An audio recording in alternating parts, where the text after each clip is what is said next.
All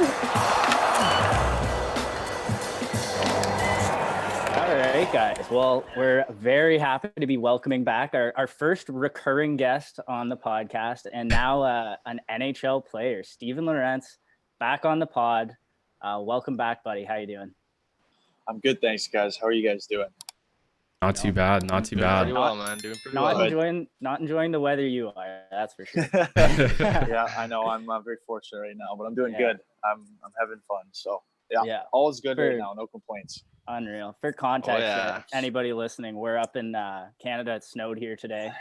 We're calling Steve. He's in Florida on a road trip at the moment. So yeah, I'm looking out on the Fort Lauderdale beach right now and watching the sun go down. So living the can't complain. Again, I don't mean to rub it in, but at the same time, I do a little bit. Hey, you got to, man. Bragging rights. But man, it's a lot has happened since we last talked to you. 34 games in the NHL, got a couple goals under your belt. Congratulations are in order. So thank you. Well done, buddy. Thank you. Yeah, stick taps, buddy. Yeah. Stick taps. Holy shit. Thank you very much. But maybe just walk us through, like, you didn't start the season. You started the season on the taxi squad, coming in January, I believe, right? And then, like you were all over. You were on CTV and KW. Like, got a couple articles out. Everyone talks so nicely about you. So that was really awesome to see for us. But just walk us through, like, how'd you find out you were going to play, getting into that game against Tampa Bay of all teams, and then a 1-0 OT win? Like, must have been a little nerve wracking. It was. It happened pretty quick, and I mean, at the time, I don't even know. I haven't really like looked back and thought about it. I guess these 34 games have gone by so fast. I mean, we're playing every other night and like 4 or 5 games a week sometimes. So it's just like blink of an eye. It's like, I remember thinking after the first couple of weeks, I'd already played like 10 games. I was like, that happened like really quick.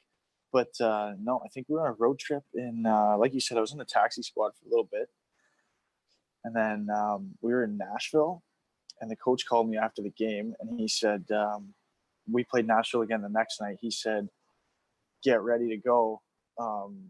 Teravainen's out right now, so it looks like you're going to be in tomorrow night. And that would have been my first NHL game. So I go to bed all fired up. I'm like, okay, I don't know how I'm going to sleep tonight.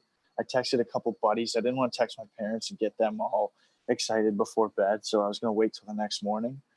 And then there's about 1 o'clock, and my phone goes off, and it's the team group chat. And one of the guys put in the group, he goes, hey boys, just found out I have COVID. I'm sorry. And then the guy's like, oh no, like, what's going on? And then like 3 or 4 more guys, like 10, 15 minutes later, said they have it too. So not only was Teravainen hurt, but another 5 guys just tested positive for COVID on that road trip. And we're like, okay, so what are we going to do?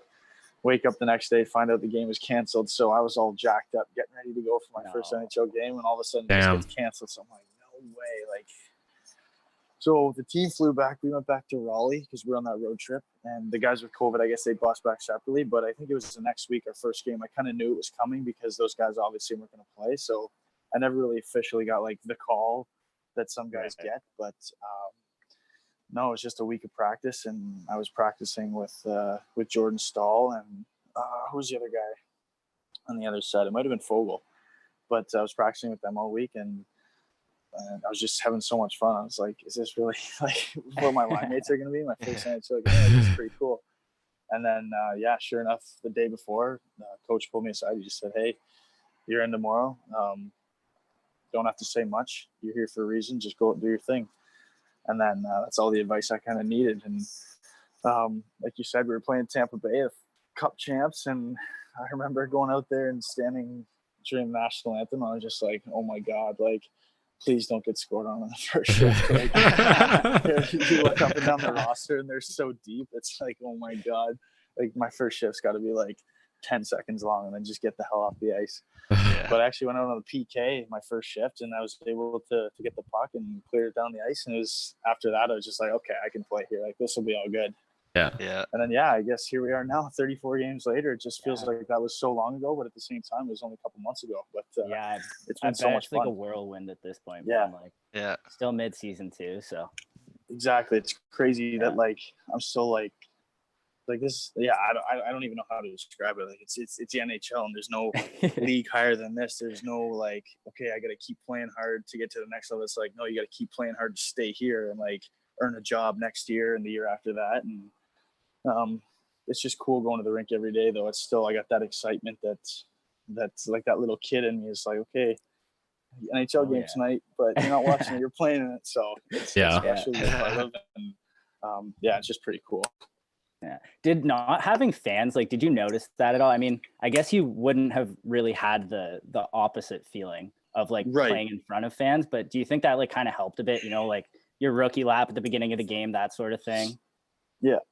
So there was obviously, like you said, there was only the ushers and whoever was in attendance for that little rookie lap. So I didn't get the full atmospheric feeling, but I mean, at the same time, I was still nervous like I would be if there was fans in the stands. But I mean, after that first shift, I kind of didn't even realize, even if there was fans there, I'm sure I would have noticed if there was fans there, but I was just so locked in on trying not to screw up and just trying to stick to my game that the fans just kind of, I don't want to say it wouldn't have played a big part because, you know, now having fans in the building, it just makes so much more difference, having that atmosphere and that energy and life in the building. But at the time, I was just worried about not, you know, tripping over my own feet or ending up on Sports Center for the wrong reason.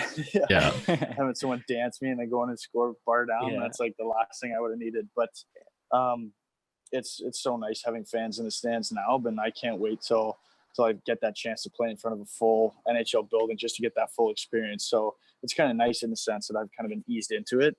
I didn't just get thrown in the fire right away, like ACC on opening night for the Leafs. And it's just like, okay, like not nervous, but yeah, it's been pretty cool. Yeah, that's unreal, dude. Do you have like a welcome to the NHL moment sort of thing, like big hit, goal, something like that? I was thinking about that actually. I can't really think of one right now. Maybe, I don't know, James, like Reimer, he pulled me aside before my first game and like he could tell I was a little bit nervous, and he basically told me, he said, hey buddy, and I grew up watching Rhymes play in a Leafs jersey, so like I'd always looked up to this guy and I thought he was like a god, and now he's a good buddy of mine. He's such a great dude, but he's like, look, if they didn't believe in you, you wouldn't be here. So like you literally have nothing to worry about. Just go and play your game. Like you played this game your whole life, go and play. And then he walked away and I was like, man, I grew up watching that guy play, and now like he knows my name, like he believes in me, and the boys are all confident. Like, just go play. So that made it a lot easier to just. It took a big weight off my shoulders, but it's pretty cool when you get guys that you used to watch on TV and you line up on faceoffs against them. And I mean, there are guys I used to look up to, and now I just really hate just playing against them and their personalities on the ice. I used to think they were awesome, but now I'm just like, okay, that guy's a dick. He's a goon, yeah. It probably helps too. Carolina, it seems like your whole team is kind of like they're all really, really close. Like every team's obviously close, but it seems like especially in Carolina, like you're like Rod pretty much has like this. All right, we're all boys here. Like there's no. Yeah, it's like he built that culture, and that's what he wanted to do when he took over the head coaching job. Because hockey in Carolina, probably about 10, 12 years ago, when they weren't making the playoffs, was, you know, there was rumblings that they were going to move to Quebec City and stuff like that, and there was rumors that the franchise was going to move, and there was guys in the locker room who were, you know, not really on the same page as everybody else in the coaching staff. And Roddy really brought everybody together. And we are a young group, but even the older guys in our team, the Stalls, the Trocheks, and guys like that, they're all young at heart. We all get along so well, and we gel really nicely, which makes it so easy on the ice too. So that chemistry that you build off the ice, it translates on the ice so well. And I mean, every guy's in it for the one goal, and that's the championship. And when you have guys like Svechny and Aho, and they're dumping pucks when they know they have the ability to skate through an entire, you know, 5 guys on the ice and score a goal, but they choose to chip that puck and grind it out down low and wear the other team down for the betterment of the team. And then you realize you're like, look, those guys are buying into the system, and that just makes you want to go and play your heart out for those guys too, because everyone's, you know, doing it not for the individual stats, not for the money, but for that Stanley Cup. Yeah, which I mean is I don't want to jinx it, but it is a possibility. Like you guys are looking really, really good, and like looking dangerous, man. Yeah, like from all aspects. Having a good season. So like you said, you don't want to look too far ahead, but we're obviously, if we just keep this up and keep getting better and better, I mean, obviously the formula and what we're doing right now is working. So we just got to keep doing that. Yeah. Hey, so obviously with COVID being, as much of a nuisance as it's been like throughout the whole season, did you expect not only, or did, I guess, not to speak for your other teammates too, but did you and like Morgan Geeky and Jake Bean, did you guys all expect to be playing as much as you guys are now? Or was it just kind of like you expected to pop in and not out? Yeah, not a chance. I had no idea. I remember telling my dad, like, before the season, I'm like, if I get in like 10 games this year, like, I'm pumped. Like that's a good year. Like 10 games, get my feet wet, and then maybe like earn a spot for next season.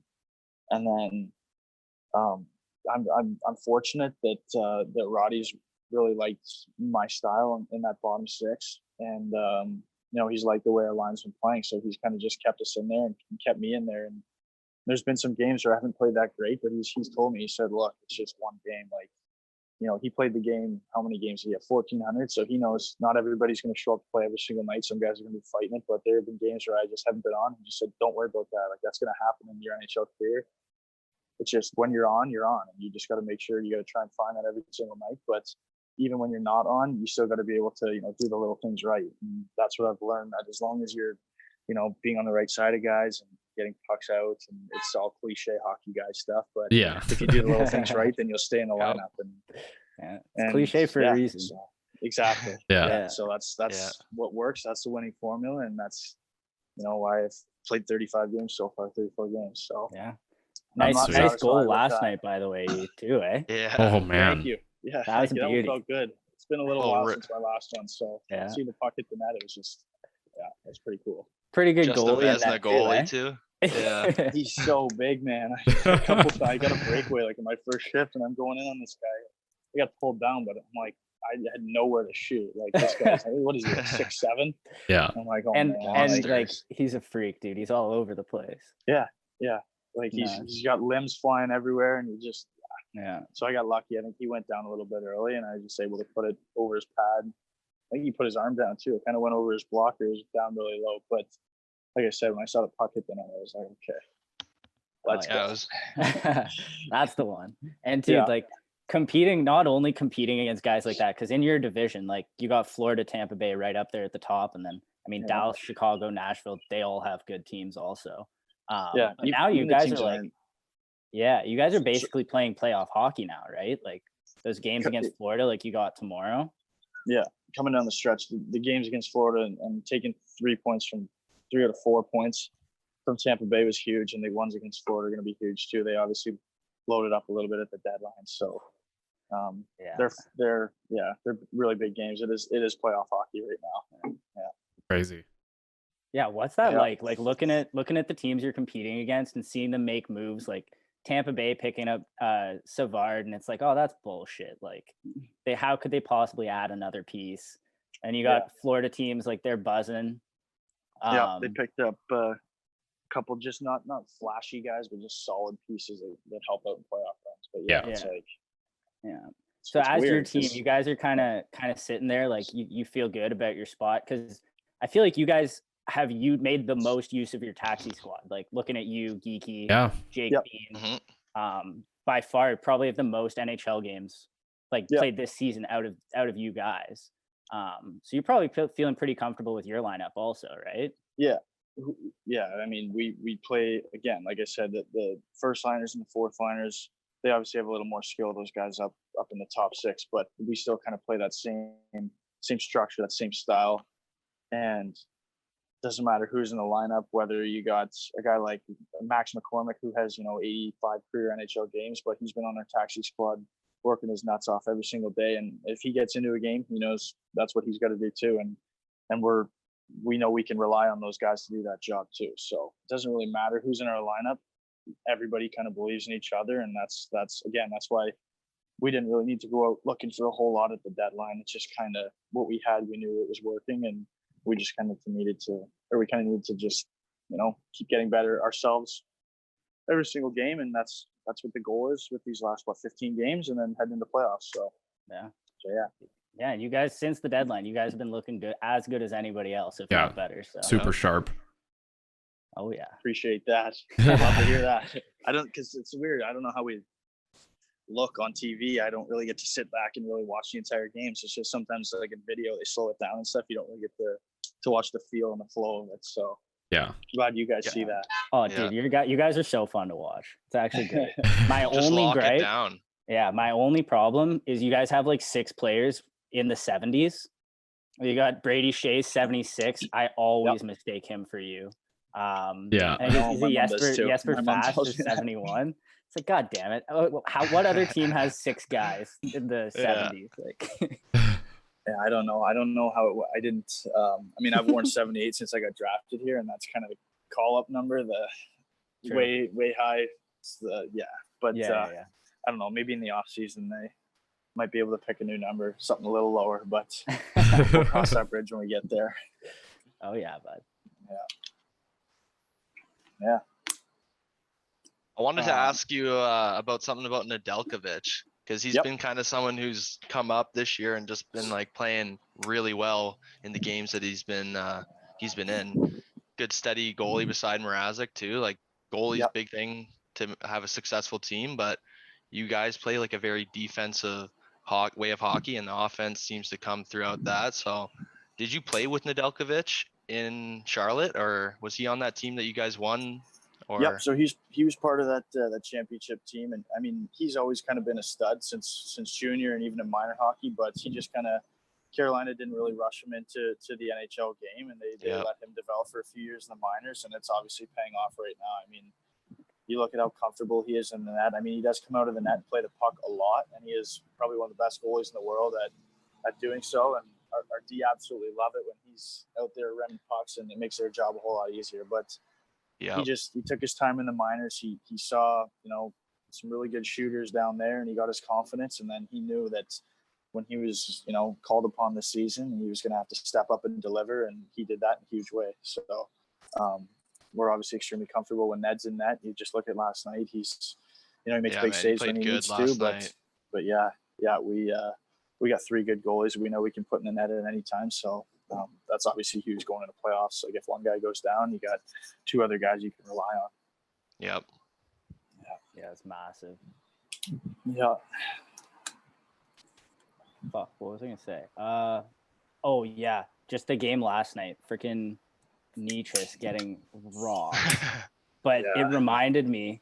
The hit didn't look great, but it reminded me because Jake Gardner was buddy that went after Killorn afterwards. Reminded me of last time we talked to you. You were talking about Jake Gardner and saying like, obviously he got a ton of stick in Toronto, but it's the off the ice stuff and like how good of a teammate he is, and that stuck out to me last night because I was like, man, like Jake Gardner's probably doesn't really want to be fighting Alex Killorn. Like, let's be honest here, but no, he's not a fighter. But you see a young guy like that go down, step right up. Yeah, you have to, right? So those are the guys you look up to in the locker room. It just makes it so easy to play when guys have each other's backs like that. So 100%. Yeah, and like I guess like we kind of touched on it, but the team looks like you guys have really gelled, and I wonder like has it been a little bit weird just like COVID wise? Like what's the situation there in terms of like off ice, like in your free time, are you guys able to still like hang out together and do stuff, or is it kind of shut down? I mean, we're not really, I don't know. No one really knows. That's the thing. And that's what bothers a lot of guys. And I think Robin Leonard came out today and said how inconsistent and how it's such a gray area what you can and can't do. I mean, you look at the Caps, got that big fine early on in the season, and then, I mean, nothing really has ever happened since then. I mean, personally, a lot of guys on our team have had both vaccine shots. Okay. So like we're fully vaccinated, but at the same time, we still have to test every single morning and wear masks everywhere. And I don't know if that's like for political reasons or what's going on, but a lot of guys they don't think it's worth it, just put up a fight. So they just kind of do what they're told. But I mean, yeah, we're not really allowed to go out and eat in restaurants on the road and go out and engage in like public activity and stuff, which is too bad. Obviously being in a spot like this, you want to go and have a few beers down the road, but you're not really supposed to. But yeah. That's So. the way she goes. Next season, buddy. Yeah. Next season. Yeah. Hopefully Exactly. everything's cleared up by next year. Yeah. One thing that I did want to ask, because I mean, it kind of relates to COVID and you know, the fact that you're playing in the NHL now. Does your like routine just before the game, like day of, has it changed from like playing in Charlotte to playing in Carolina? Has your routine changed much, or is it still just the same thing that you're doing every day? No, not really. I'm not really like a superstitious guy. I'm like True. pretty low maintenance. Well, if we have a game day skate, then I'll just go out and skate, get my legs going a little bit, and other than that, I'll just go home and eat. Sometimes I nap, sometimes I don't, just however my body's feeling. But Right. I don't really have to go out and I don't know. Some guys have all kinds of different weird routines, but no, it's pretty much the same. I've never been a guy who's needed to like have a set schedule on game days. I just kind of go with however I'm feeling. So Right. not too exciting in that sense. Yeah. And I guess COVID's probably limited what you can do anyways, so it's just kind of hanging out for most of the time. Yeah. Yeah. Pretty much. I mean, Yeah. I think North Carolina has done a really good job. Like I think like something like 75 or 80% of the state is like at least had one vaccination. Wow. So like Wow. they're doing really, really well. They're just giving them out left, right, center. Whoever wants one, you just show up Wow. and then you get it. Yeah. Yeah. Well, Maybe I need to move. Yeah. Honestly, Start contrast dude. from here. yeah, I'm not hearing going to the get horror into stories it, going but on back home, but yeah, Yeah. definitely not like that here. Let's just say that. No. No. it's too bad. And what is that actually true? Ontario is like the only place in North America where you can't golf. Yeah, no, Yeah, you I can't think golf so, here. yeah. Yeah. They I don't know about the completely shut rest it of North down. America, but you can't here. Well, I mean, this is United States of America. You're not taking their That's freedom. true. You're not taking their freedom away to golf. I'll That's fair. golf if I Here. want. Yeah. Yeah. Yeah. Yeah. That's But unreal. that's too bad. Yeah. That's too bad. I hope they figure their Yeah, shit out hopefully it quick. doesn't last too long. Yeah. Get the fans back in for the playoffs. That's when the best That would hockey be- comes out. That's like That would be nice. I get chills just watching that, man. When they score goals at the home arenas, like let's get back to that.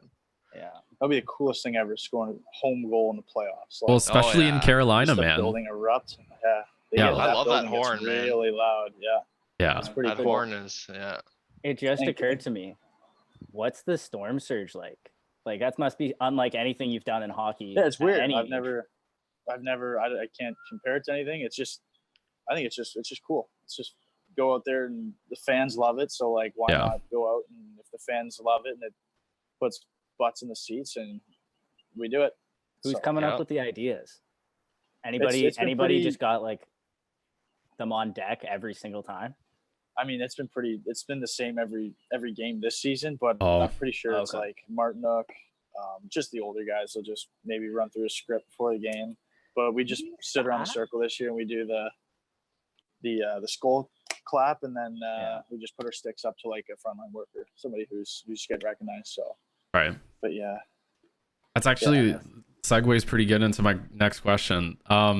Is there like a DJ, like he's the guy who always plays the music in the room? we got Vince Trocheck. No, Oh, way. really? Troch's mix. He's got a new mix coming all the time, and sometimes he tweets them. I'm pretty sure, but yeah, he's a really good musician. Might add, this guy can sing like Really? Wow. it's actually incredible. I can't. I don't know. I'd love to take a video of him, but I know he probably wouldn't like that. But Yeah. Fair. I bet you if you put him on like America's Got Talent, like he would probably pass. He'd probably get through the first round. Damn. Damn. And like he's got some chords. He can hit the high notes. And he's very, I don't know. Oh, he's Can't got a describe post-career it, so- already set up for him. And he loves singing too. If you put on the right song, he'll just belt it out. It's hilarious. Yeah, That's he's a good awesome. dude. Fucking awesome. Yeah. What's it like coming in? Like you got like just on kind of the music thing. Like you've obviously got some good characters in the room. You got the like Mista Svechnikov thing and all that going. Like, the old guys seem like they're having a ton of fun with the younger team, right? And so has it been good, like kind of integrating into the team? And then like how much different is NHL hockey to like what you played in the AHL and stuff like that? Yeah, well, it's like you said, it's nice when the older guys and the younger guys can gel like that. It's not only nice for the younger guys to see older guys like, okay, these guys aren't like hardos. They're not going to sit here and judge us for like doing young guy stuff. And then it's nice for the older guys to feel young again. It's nice for them to be like, okay, like I might have a wife and kids at home, but I can like joke around and be like a teenager at the rink and like do dumb shit and like laugh at the boys. Like it's good in that sense. When you see a guy like Jordan Stahl, who's played 1,000 games and he's like giggling like a little kid, it's just funny. There's something about watching him laugh that just makes you laugh. But, yeah, it's just great to be a part of the culture. And I think like as far as on ice goes, as far as the actual hockey goes, it's just like I think the biggest thing is like attention to detail. As far as the game, like if you miss, like you might take like one stride to the left and be like out of position like half a step, and next thing you know the puck's on your guy's stick and he scores. Like things happen so fast, it's like unbelievable. There's still times where I'll like over back check or something, I'm in my own end like looking for a guy, and like he gets the puck and I'm just like, oh fuck, like here we go. I'm gonna get scored on here, it's gonna be my fault. But it's just attention to detail. Like I have a whole new respect for guys who play so long in the league, because you literally have to keep up with all kinds of different players and all kinds of different guys, like skill sets every night. Sorry about that. I got a neighbor here throwing food at me. One of the boys on the team is doing something. He's trying to screw with me. He can hear me out here.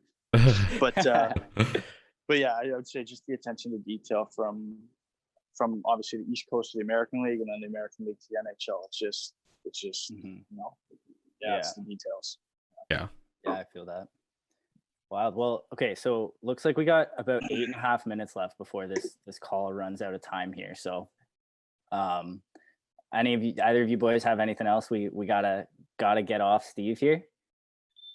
Not really. Like I was just gonna ask, but do you guys like go over any like pregame weaknesses for the goalies that you're up against? Like last night you're playing Vasilevsky. Like do you guys go over any?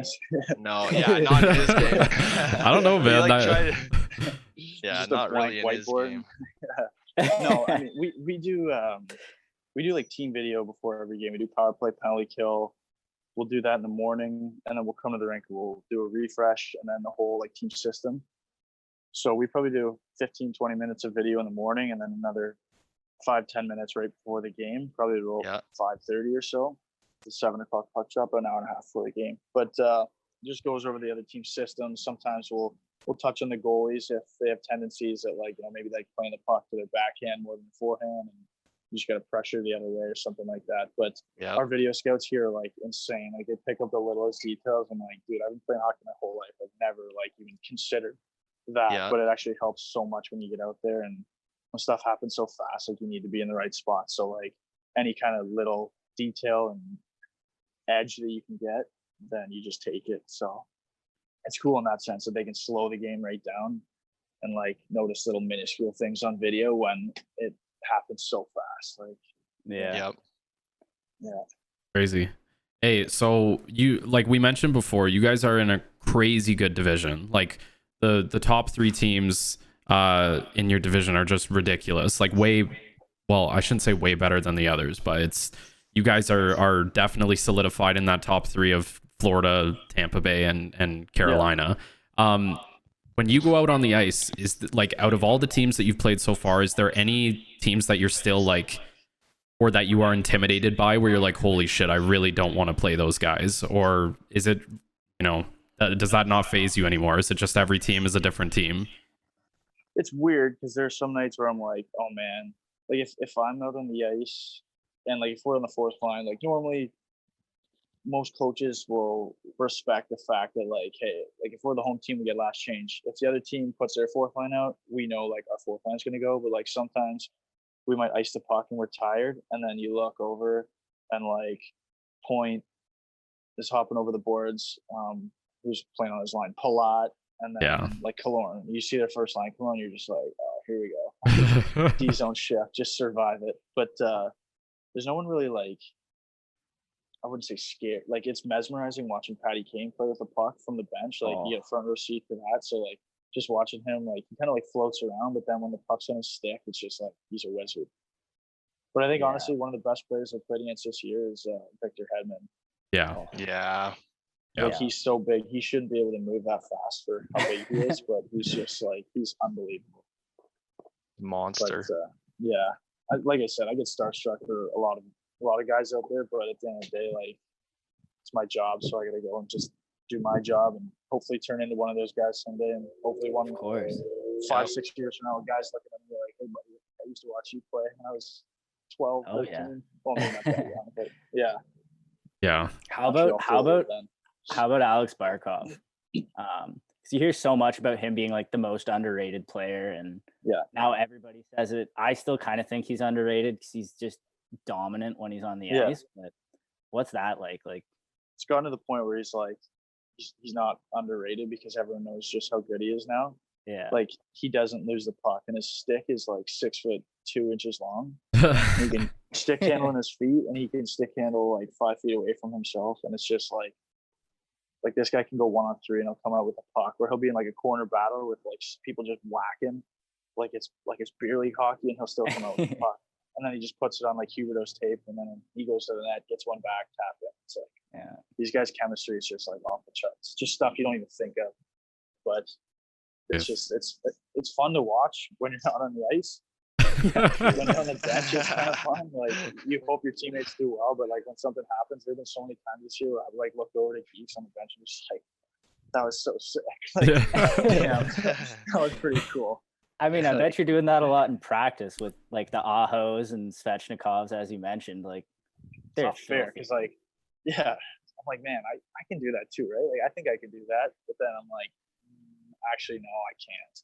I just like the stubbornness in me is like, okay, well, like I can do the Svechnikov behind the net, and then I'll go try it 6 times and mess it up every time. I'm like, okay, well, he does it at will, and I can't even do it in a game so too. How am I ever like, gonna do this in a game?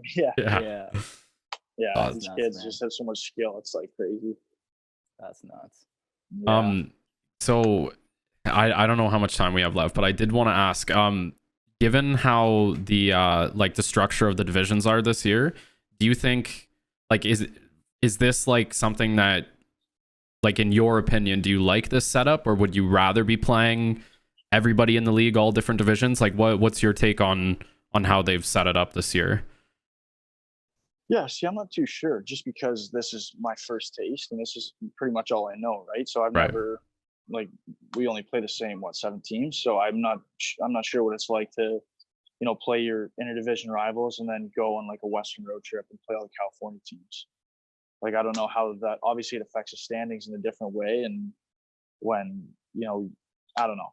I honestly have no idea. I'm just happy to be here, just playing every single night. Fair. It doesn't really matter. Like in the coach's eyes, it doesn't matter who you're up against. Obviously, we're going to do video on them and find out their tendencies and what they're good at and all that stuff. But at the end of the day, he just wants us to show up and play our game, and that's pretty much all I'm focused on right now. Just trying to stay in the lineup and stuff. But fair.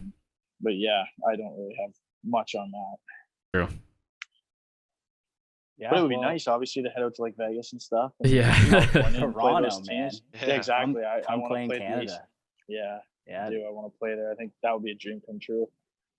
Yeah, be able to finally come home and play in front of your family and stuff like that too. That'd be sweet. One day. Yeah. Be dishing out a lot of tickets. I know that. I'll hook you guys up. I'll get you guys some tickets next season if we're in Toronto. How's that? Oh, fucking right. Sounds good to me, buddy. Right. I can't afford Toronto tickets. Toronto tickets. Yeah. That'd be fucking sick. Nosebleeds? Yeah, right. All right, Steve. Zoom's telling us we got less than a minute here, so we'll wrap it up. Thank you so much. Appreciate you coming on again mid-season. I know you're busy. But yeah, thank you so much. Good luck with the rest of the season. Congrats on the season you've had so far, and we'll be watching, buddy. We're rooting for you. Yeah, thank you guys again so much for having me, all right? Yeah, thank you. Do this again. Yeah, you just let me know. Man. Can't wait for number 3. Sounds good. Yeah, me too. All right. Well. All right. Okay. See you, boys. Yeah. See ya.